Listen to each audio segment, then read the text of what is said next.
আসসালামু আলাইকুম রহমতুল্লাহ। আজকের ভিডিওটা হবে সূরা মুলুকের 15টি আয়াতের অর্থ ও ব্যাখ্যা। আপনাদেরকে বোঝানোর চেষ্টা করব। যারা দেখবে শুনবে তাদের মন হালকা হবে, আর যারা দেখবে না তাদের মন ভারী। হাদিসে এসেছে, রাসূল পাক সাল্লাল্লাহু আলাইহি সাল্লাম বলেছেন, যে ব্যক্তি প্রতি রাতে সূরা আল মুলক তেলাওয়াত করে আল্লাহ তাআলা তাকে কবরের শাস্তি থেকে রক্ষা করবে। সহিহ তিরমিজি 2891। তাহলে ভিডিওটা শুরু করা যাক। বিসমিল্লাহির রহমানির রহিম। অর্থ, শুরু করছি আল্লাহর নামে, যিনি পরম করুণাময় অতি দয়ালু। তাবারাকাল্লাযী বিয়াদিহিল মুলকু ওয়া হুয়া আলা কুল্লি শাইইন কাদির। অর্থ, কল্যাণময় তিনি, যার হাতে রয়েছে সমস্ত রাজত্ব, আর তিনি সবকিছুর উপর সর্বশক্তিমান। 1 নম্বর আয়াতের অর্থের ব্যাখ্যা হচ্ছে, আল্লাহ একমাত্র শাসক, তার হাতে পৃথিবী ও আখিরাতের সবকিছু, তার অনুমতি ছাড়া কিছুই ঘটে না। الذي خلق الموت والحياة ليبلوكم أيكم أحسن عملا وهو العزيز الغفور. অর্থ, যিনি মৃত্যু ও জীবন সৃষ্টি করেছেন যাতে পরীক্ষা করেন তোমাদের মধ্যে কে উত্তম কাজ করে, আর তিনি সর্বশক্তিমান ক্ষমাশীল। 2 নম্বর আয়াতের অর্থের ব্যাখ্যা হচ্ছে, জীবন শুধু উপভোগ নয়, এটা একটা পরীক্ষা। কে সৎভাবে বাঁচবে, কে আল্লাহর বীর হবে, সেটাই দেখা হচ্ছে। الذي خلق 7 سماوات طباقا ما ترى في خلق الرحمن من تفاوت ارجع البصر هل ترى من فطور. অর্থ, যিনি 7 আকাশ স্তরে স্তরে সৃষ্টি করেছেন, তুমি দয়াময়ে সৃষ্টিতে কোনো ত্রুটি দেখবে না।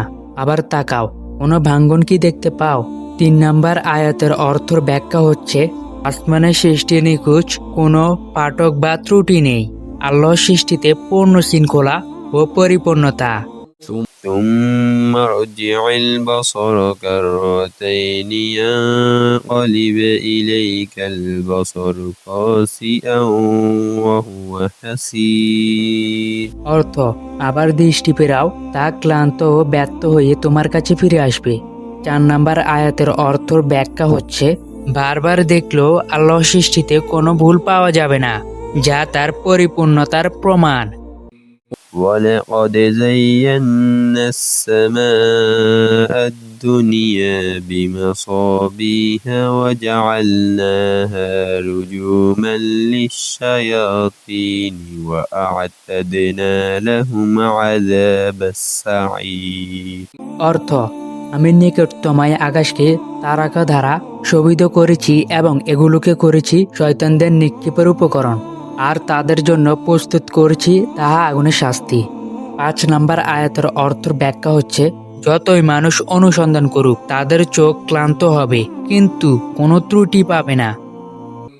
وللذين كفروا بربهم عذاب جهنم وبئس المصير. অর্থ, যারা তাদের প্রতিপালককে অস্বীকার করে তাদের জন্য রয়েছে জাহান্নামের শাস্তি, কতই না নিকৃষ্ট সেই গন্তব্য।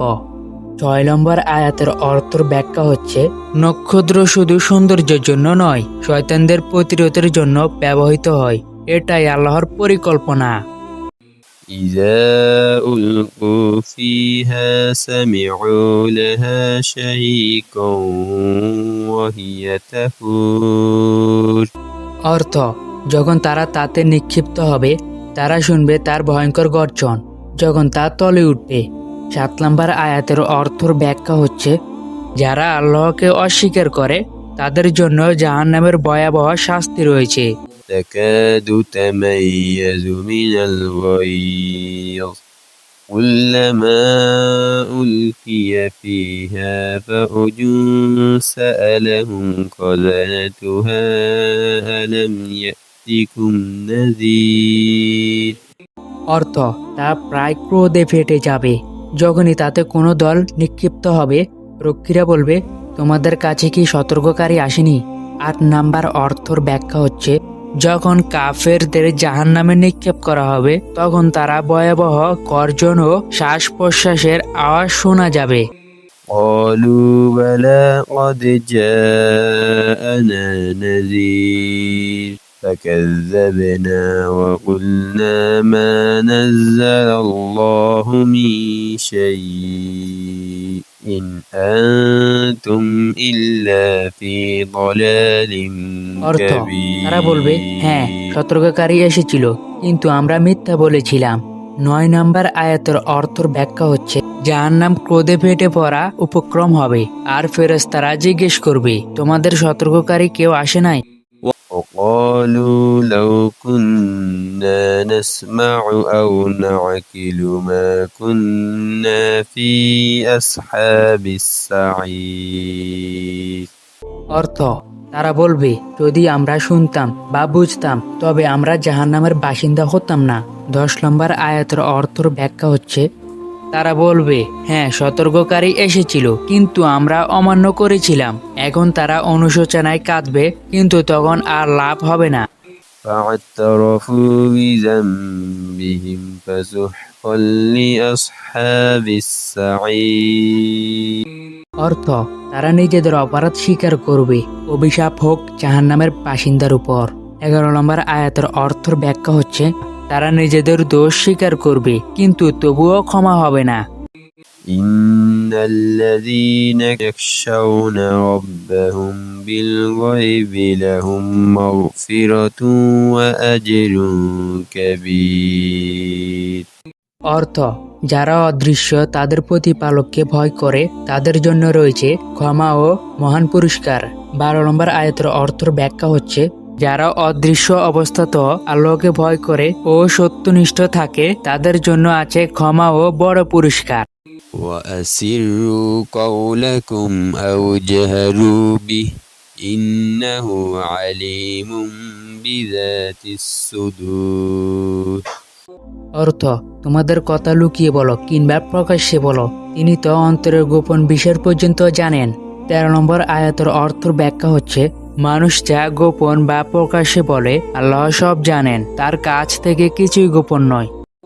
ألا يعلم من خلق وهو اللطيف الخبير অর্থ, যিনি সৃষ্টি করেছেন তিনি কি জানবেন না? তিনি সূক্ষ্মদর্শী সর্বজ্ঞ। 14 নম্বর আয়াতের অর্থর ব্যাখ্যা হচ্ছে, যিনি সৃষ্টি করেছেন তিনি কি সবকিছু জানেন না? অবশ্যই। সূক্ষ্মদর্শী মানে সবকিছু খুঁজিয়ে দেখার ক্ষমতা ও সর্বজ্ঞ মানে সবকিছু জানার ক্ষমতা।